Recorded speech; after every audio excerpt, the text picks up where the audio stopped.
Hi everyone, I'm Pranoti, host of Under the Microscope. This series is brought to you by the Real Scientists Nano team. Our goal is to provide a platform where scientists can communicate their work and interact with the public. With that in mind, every week we introduce you to a scientist working in the field of materials or nanoscience, who tweets from the Real Scientists Nano Twitter account, which is realsci_nano.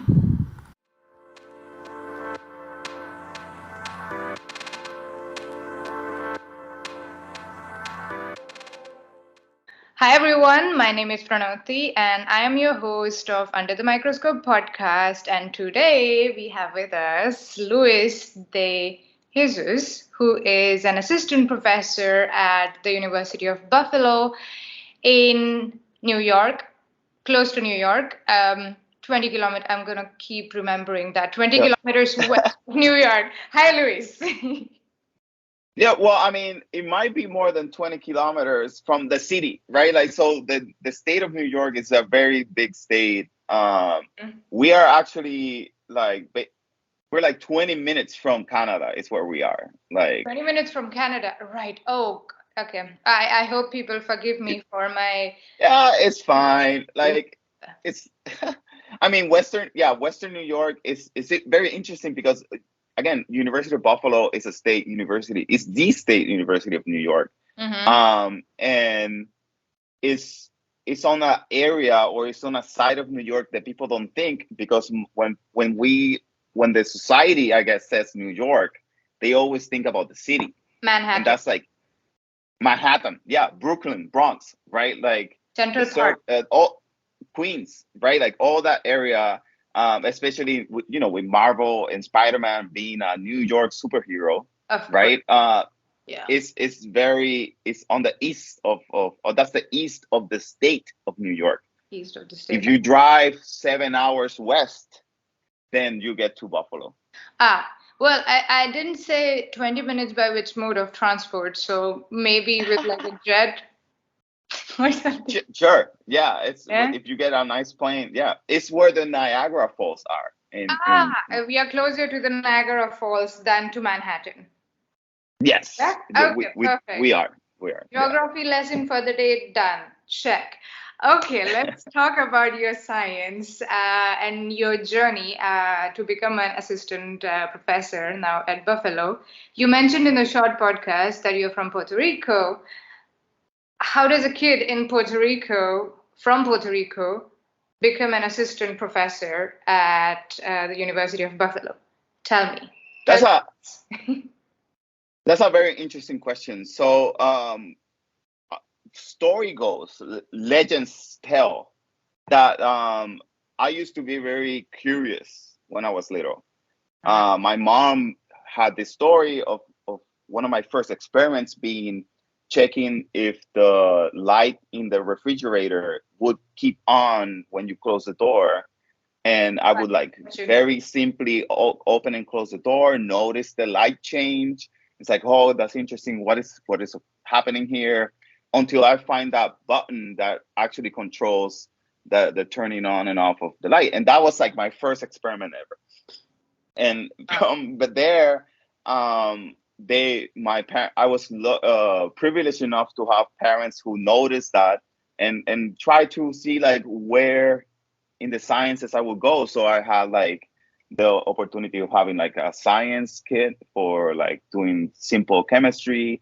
My mom would buy me books of science experiments, and then we would do the science experiments. And it was not until I took chemistry in high school that I was like, yes, this is what I want. Now I started with the idea that I wanted to do more pharmacy. I want to be a pharmacist. So I went to the University of Puerto Rico at Calle to study chemistry, to become a pharmacist. And in Calle, they had this program funded by the NIH called the RICE program. That whole idea. Sorry? What is NIH? NIH is the National Institute of Health. It's one of the funding agencies in the United States. So the United States has two major governmental funding agencies. the NIH, the National Institute of Health, is one of them. Then you have the National Science Foundation, and then you have more like the Department of Energy, the Department of Defense. So all of those are funding agencies, and this program, which is RISE, it stands for Research Initiative for Student Enhancement. The idea of that program was to give students the opportunity of doing research over the summer in the United States. Okay. And I was accepted in the program. I was accepted to do research here in the United States, and that completely changed the course of my career. That idea of like getting data out of experiments, sitting down, looking at the data, figuring out what each peak means, what each where's the story, where are we going with this, what needs to be done next. That completely captivated me. That was that whole process of like sitting down and thinking on a trying to solve a very big problem, but in a very minute space. Like that for me was extremely interesting, more so than like pharmacy. So when I came back from the United States that first year in 2009, I told my whole family I'm doing a PhD. That's going to be my next thing. Where were you in the United States? So I was in it's called City of Hope Hospital. It's a cancer treatment hospital in Duarte, California. And there I was doing organic chemistry to try to synthesize this cancer treatment drug. And that was one of my first experiences as a chemist. But like that's not materials. So how did I get into materials? That's the story. Is like I was trying to look for my niche, where I wanted to do my PhD, or how, or in what. And I did a stint in organic chemistry. I did a stint in biochemistry. And it was until I did a summer experience in Buffalo, at the University of Buffalo. I worked in biomaterials, and then that was it. That for me was like the moment, like I said, like I like materials. This is what I want. I like the idea of like studying something that is completely like, and I think it was more of the fact that in the University of Puerto Rico we didn't have anything related to materials or solids, any class or research on it. So it was completely new to me, and I said like that's what I want. That is so cool. And then you did a PhD, and then you probably did a postdoc, and then you are now the assistant professor at the University of Buffalo. Yeah, so I did a PhD at Texas A&M University for Professor Sarbajit Banerjee. So my work there was related to studying the mechanisms of lithium-ion intercalation in V2O5, which is a solid materials, and V2O5 undergoes a lot of phase transitions. So whenever, depending on the concentration of lithium, the crystal structure, what makes that solid of the electrode, has to change to be able to accommodate all of the lithium. Then after that, I worked with Professor Tom Maluk at the University of Pennsylvania, where we were studying this layer material called MXenes, which is a titanium carbide. It's a kind of new structure, carbide structure, and we were trying to look for ways to synthesize that material in a more environmentally friendly way, or without the use of very strenuous environments. And now going into as an assistant professor again, the full circle kind of thing, came back to Buffalo. As an assistant professor, I'm trying to combine those two things. I want to synthesize materials that, and then when I focus on the properties of it, see what kind of changes happen, specifically what are the phase transitions, and can we understand that better? Can we stabilize phase transitions into like these new phases that like are not seen in usually in nature? Because again, it depends on a very specific type of stimuli for it to happen. Right. So, Luis, I have a very like a mean question for you. Probably mean, probably not. Do you have a favorite material from your Do I point? have a favorite material? Oh wow. I don't have a favorite materials, but I do have favorite elements that comprise materials. Okay, that sounds good. Okay, go for it, please. Give us your So, top material elements. yeah. So, so just to clarify, when we think about materials, let's think about things that are solid, right?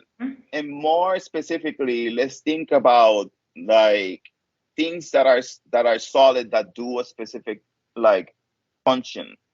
Yes. And who would go to the nanoscale or microscale, because, well, let's face it, we are under the microscope, and usually what you need microscopes for is micromaterials or nanomaterials. Yeah. So if you let's use the example of like graphite to graphene.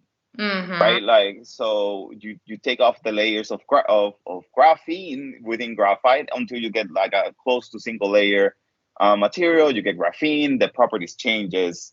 You can use it for like different types of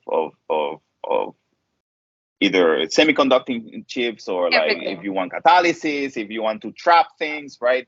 So when I think about my favorite element, I have to mention vanadium.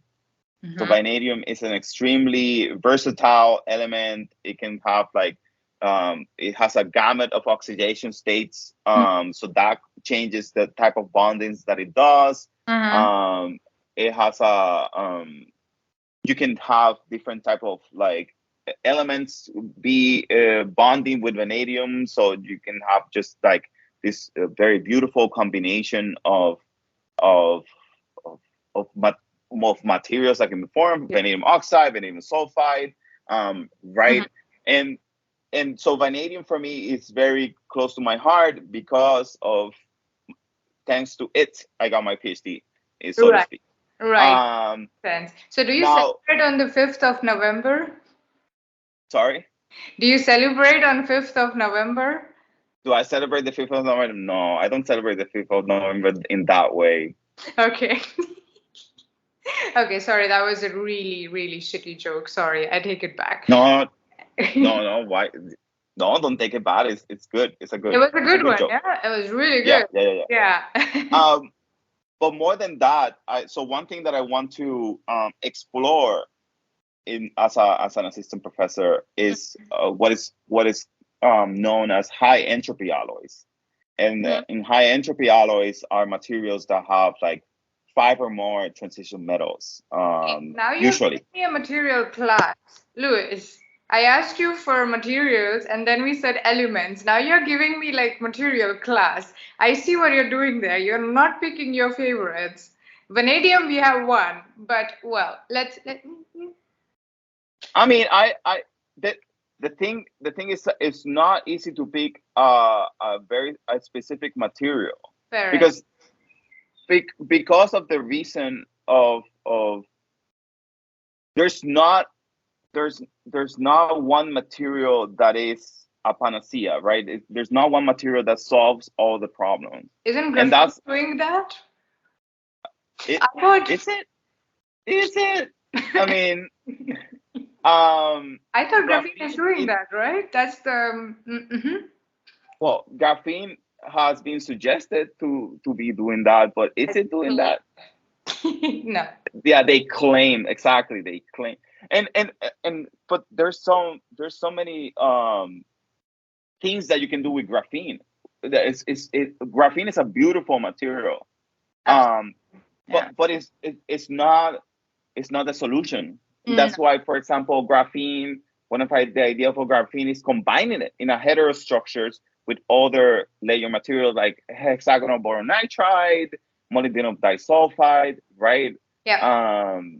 Absolutely. So it's so it's not as the solution, it's part of the solution. And this is why like it's very difficult to choose a material.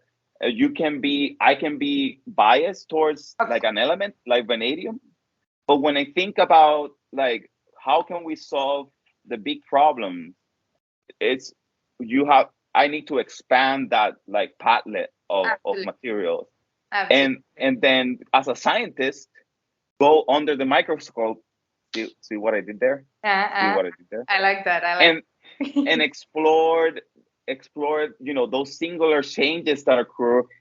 And that's why when I think about like my research ideas, they're not onto one materials, right? They're more of like a concept. I want to understand better phase transitions and how can I stabilize them. That I'm not thinking about a material. I do have a material system, right, that I want to study, like high entropy alloys, transition metal dichalcogenides. Yeah. But I don't want to say this is it, because I don't think as a scientist you should have favorite, unless, I mean, ask me in 10 years again and see if I have a favorite. Maybe Absolutely. I have one material that got me tenure, and I'm like, yeah, that's it, the material. That's the That makes material. complete sense. Let's stick with vanadium for now, because that's what got you your PhD. And 10 years later or 5 years later, whenever you get your tenure or get like your grant or whatever, then you come on the podcast again under the microscope and tell us your then current favorite material. Yeah. So, Louis, you already spoke a little bit about your current research in the short podcast, but what I would like to understand from you now is that where does it fit in this big picture of materials and nanoscience? Like, do you fabricate material, or do you only characterize? Do you like, where does it fit? Because material science is a huge field. Right. Yeah. So so I want to synthesize materials and then get them characterized completely, but more into, again, specifically how do phase move within a solid. And the reason I want to do that is mainly to be able to stabilize and understand, can we get these novel phases out of the transition and stabilize that specific phase. One thing that is my PhD advisor is expert on, and I helped develop that in our lab, was the idea of using what is known as metastable phases. So phases, structures of materials that are not thermodynamically stable. They're more in the metaverse, let's say, like now, like Facebook, right? So I was thinking about Avengers, but okay. Or yeah, sure. So these are phases that are usually not easy to stabilize in nature, because nature usually likes to go into the most stable one.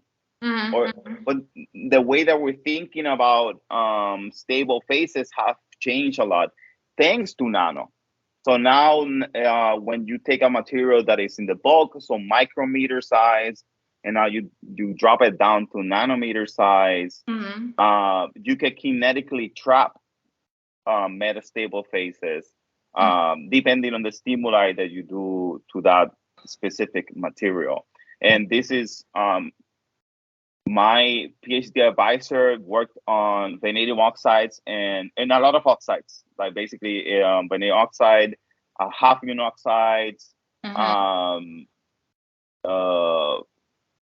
different type of like chlorides as well. And now I want to move away from that and then think about like this novel class of materials, the high entropy materials. Now we have this whole combination of transition metals in this solid.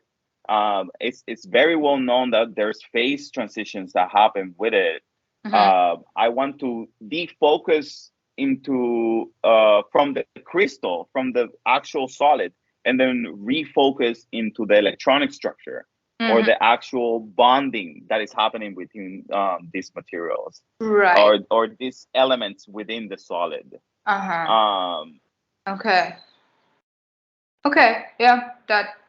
Okay. Now I understand it a bit more, because this is a completely new field for me. Because when you said phase transition, the first thing that came to my mind is those difficult phase diagrams and stuff. But now I understand it better. I only know yeah. So the phase diagrams has helped for a long time, like not only chemists, but like people, mineralogists, people that focus on specifically the crystal structure. Yeah. Metalloids, right? Like, yeah. So you have this combination depending on the temperatures, usually, right? In the phase diagrams, you have this change into either a solid, liquid, or gas, which are phases, but you also have like the alpha phases, the beta phases, and all these phases that occur within a solid structure. So that transition, there's all these bonding changes that occur in that transitions that usually we can't see, because you saw the start, you saw the finish, the middle is a whole like mess of changes. I want to see that middle. And is there something else there? Like, or can we use those changes for our benefits? Because if we can think about like, oh, this phase transition helps in that phase transition helped in conductivity. So maybe if we can trap that transition, right? If we can get that specifically and understand the bonding that occur there, we can either tailor make other materials to look like this, or we can try to trap that specific phase that occur in the middle, that metastable phase, to be able to then use that for whatever benefit we want to use it for, usually energy devices or catalysis. Okay, excellent. That sounds good. That sounds very good. So, Luis, my suspicion, and I'm pretty sure I'm right, is that you have been involved in a lot of interesting research projects or experiments in your career so far. So, if you have to pick one research project that you're most proud of, or the most fun or quirky one, could you pick one and explain it to us in simple words in the section we call In Other Words? Yeah. Okay. So one of the most fun, difficult, but at the same time interesting project I did was during my PhD. I was using a microscope.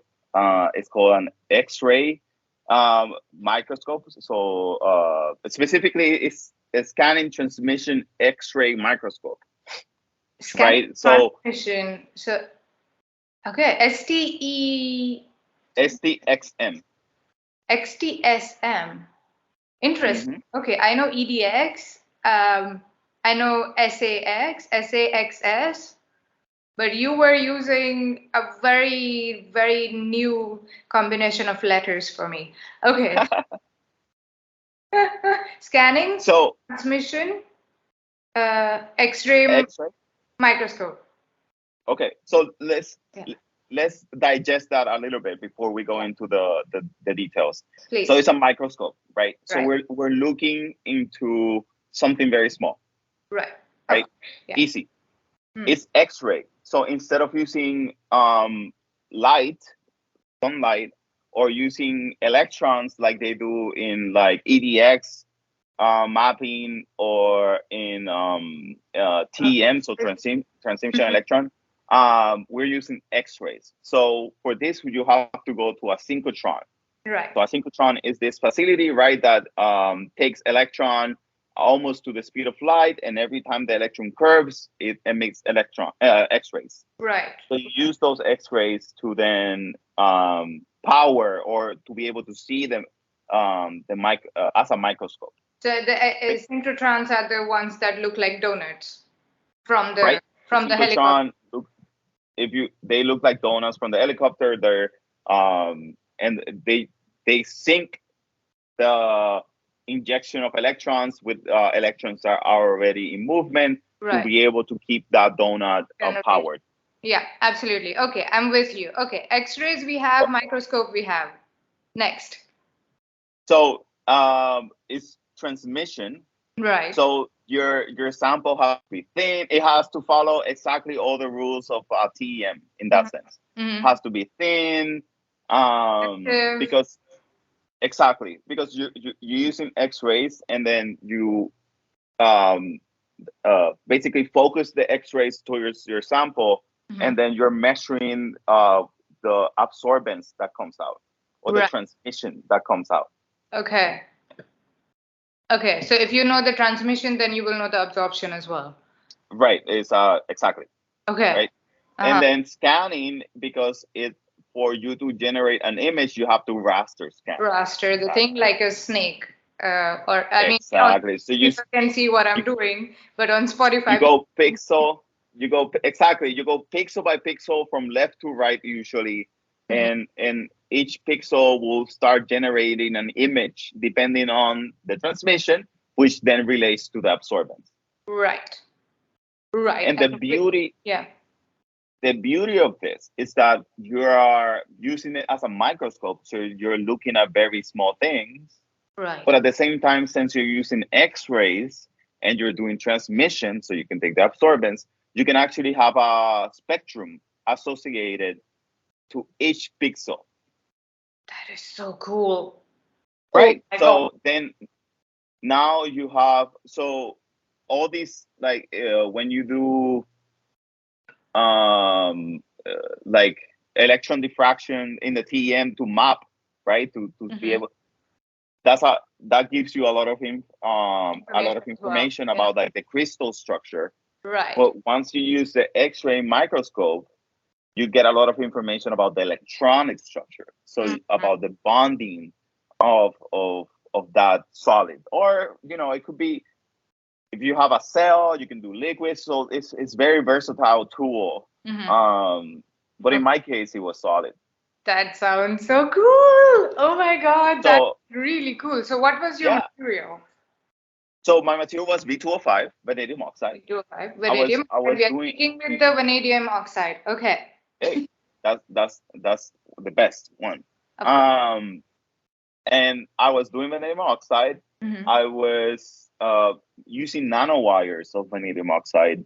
And what we did was, like, we reacted these vanadium oxides with lithium to be able to and control the amount of lithium that was in the vanadium oxide. So we then went to the microscope, and we saw a very distinct change in the electronic structure. So how the bonding are arranging within vanadium oxide, which is completely makes sense. Yeah.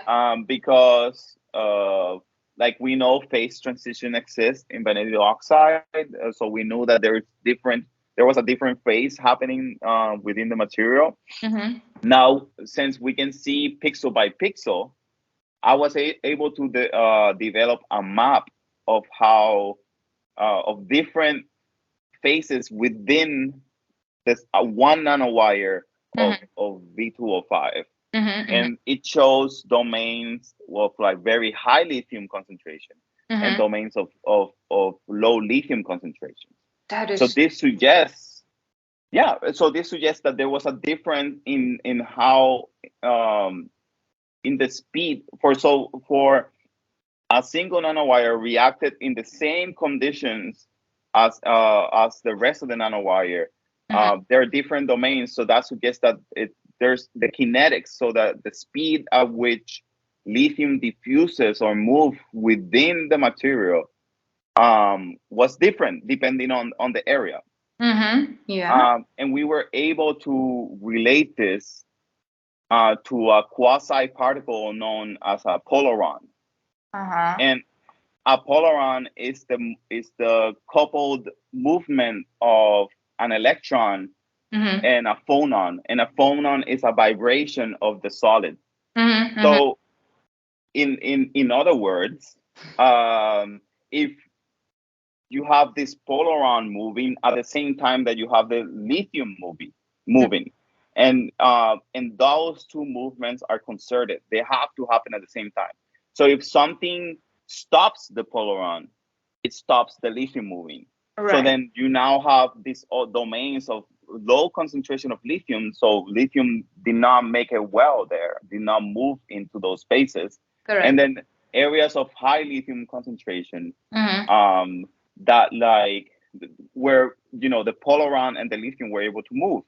Mm-hmm. And the issue is that if these two spaces are contrasting, Mm-hmm. and they create stress and strain on the material. And this is the main reason why electrode materials break, Right. because of this stress that exists between these two phases. Right. And so right. this is a problem, right? So there's all this expansion happening in one area, and the other area stays the same. So and imagine that happening every single time that you recharge your battery and use your battery, recharge, and then that breaks the material and goes into failure, and then you lose the capacity, you lose. That's why for like a 5-year-old cell phone, Mm-hmm. there's almost like no battery. Yeah, the battery life goes down because of this reason. Wow, that sounds so cool. Oh my God, I hope you will share the pictures from this cool experiment, and I can totally imagine why you picked this research project or experiment as the one that you're one of the ones that you're most proud of. Let's not play favorites here. Right. No favorites. No favorites at all. No favorites. Science is science, right? Like, so no favorite. No favorite. So, Luis, after talking to you for almost an hour now, I have the feeling that you like the research aspect of being a scientist. But what else do you like about being a scientist other than research? So like opportunities like this, I like the idea of talking to a community, and so I think, coming from Puerto Rico, and coming to the US, looking at the state of society as it is right now, and this is not new. There's a disconnect between science and how science is understood, right? Mm-hmm. So I think that there's two different things. Absolutely. And so, like, for me, it's very important to have conversations and about of science. I'm a fair believer that science is not only done in the lab. I think it's done in the coffee shops. I think it's done in the parks, right? Right. You sit down, you pondered on the questions of the universe, and then you come up with ideas. Absolutely. So more than the research aspect of like going to lab, doing the experiment, working hard, which is fine, that's we have that down. I think it's also very important for us to develop ideas on making science simple. Mm-hmm. So more people can understand it, and it's not this, oh, that's hard. Like every time I tell people, oh, I'm a chemist, oh, that's the worst. Oh my God. Yeah, that's the worst. Ooh, like I did not like that chemistry at all. It's like, well, so my usual answer is like, well, maybe you didn't have the best educator in chemistry, and that's okay. I agree. So let's see how we can change that. Yeah. How can we give teachers the tools to give like to explain chemistry in a very exciting and novel ways, not just teaching that H2 plus O2 makes 2H2O, right? So let's think about like other ways that we can teach chemistry. And how can we make this conversation one that is straightforward, is simple. So that concept of science, of that science communication part, for me is very important.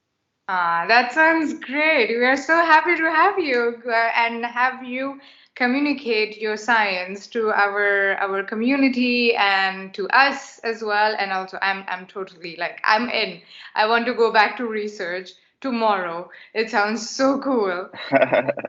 Louis, you have been in the field for what, more than 10 years now? That's right. You started your science journey over a decade ago.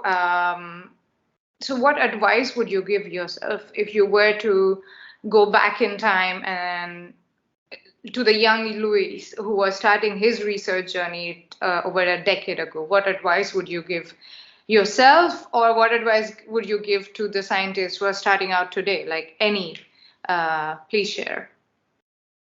So being an underrepresented individual in the sciences, and this goes to if you're a Latinx, if you're African American, if you're a woman, if you like, take as much space as you need. Just take it. Don't be afraid to take it. And there's all these power dynamics that are happening in academia that they're very unfortunate. And hopefully as we start taking up space, that power dynamics keeps changing. And the second thing that I have to say is like take also breaks. Yes. Like I used to be one, and there's reasons because of this that I was a train. I was just going forward without even thinking about breaks. And so I think that if I were to talk to me or any other one, it's like it's okay to take breaks. Like it's okay if you are doing too much science. When do you have a chance to think? Absolutely. So I think it's okay to take breaks as well. And so those are the two things that I would tell young Louise or any other one. Like take as much space as you need. It's okay to be out loud, and this stereotype of being the loud Latinx person is something that has followed me since the beginning, and it's something that I now embrace. That's very good. I like to wear piercings, right? Like so, like I have tattoos, and like I don't care about like it's okay to be like that. It's okay to be yourself in this space, however that looks. And it doesn't mean like at the beginning of it, if you decide to change in the middle, perfect. That's fine as well. Just be you and take as much space as you need and want, especially if you're coming from minority, underrepresented groups. That's definitely, and also take breaks. So, Luis, I hope your research experience has been wonderful so far. However, if you had 3 wishes to improve your research experience, what would you ask for? And I'm not promising anything here. Yeah, so I will have to go back to that idea of taking breaks sooner. I think that the way that we think about science is always like producing, and it wasn't until recently that I started doing taking like therapy, going to a therapist and talking about like some of my like personal issues, and the way that now I see research and science has been improved. Thanks to that like improvement in mental health in general, and now as a professor, I look into furnishing a research environment that is productive, that is motivating, and that doesn't cause burnouts. Like I don't want my students to feel like they need to completely disregard their mental health for science. The second wish is that I think I wish sometimes my kind of research moves quicker. Okay. I'm a fast-paced person. I'm out there. I'm athletic. I like to run and all that stuff. And then when I go to research, I need to calm down and sit down. And sometimes I wish like, hey, I hope why isn't like research like moves in my speed, like how and I know that that's like a big wish because research is its own speed. Yeah. But yeah, like sometimes it's more of a man, I've done this experiment 15 times, right? Like I just want it to work. Yeah. But I know that that's the nature of research, but that's sometimes I think that internally one of those abstract idea of like if research move quicker, then we could understand better and quicker the science.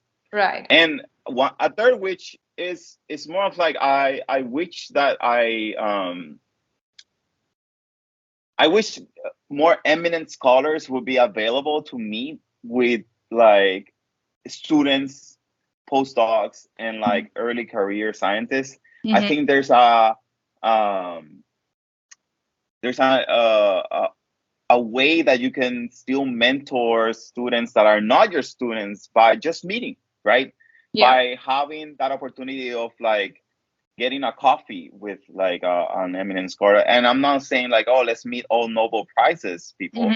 But I'm saying like there's people out there that are eminent but I feel like sometimes they're like in their own circle. Yeah. And available to the general public or scientists. And it's difficult to break that circle. Yeah. So I wish that if I think that if conversations were there with the perspectives that come from individuals like us in science, in addition to like their insight into like the workings of science, I think especially individuals of underrepresented backgrounds would benefit from that. A lot. Yeah. Definitely. Absolutely. All three of your wishes are very thoughtful, I must say, and they're realistic as well to some extent. I mean, we have someone like you who is an assistant professor now, who is an active researcher. So I have high hopes from the future, about the future of research, about future of science and academia. Luis, this has been wonderful, but before I let you go, I have to ask you one last question. This is the last question. It's the last question, yeah. It's the last question. It's the last question. It's a very important one. And it's about, what are your learnings from the year 2020? Something happened, in case you forgot. Yeah. I mean, there was a lot that happened. A lot. Yeah. Something happened that affected all of us. Phrase.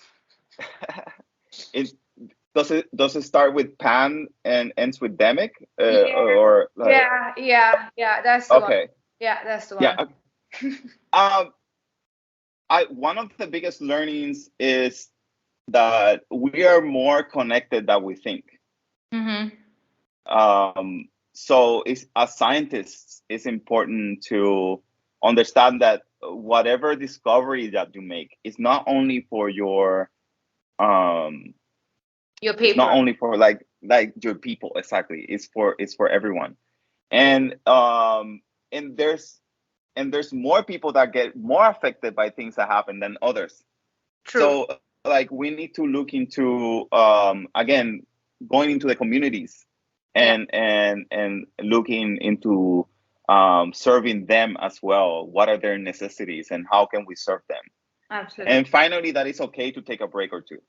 I mean, breaks. That is a very positive note to end on. So thank you very much, Luis. Really excited to have you on. Thank you so much. Thank you.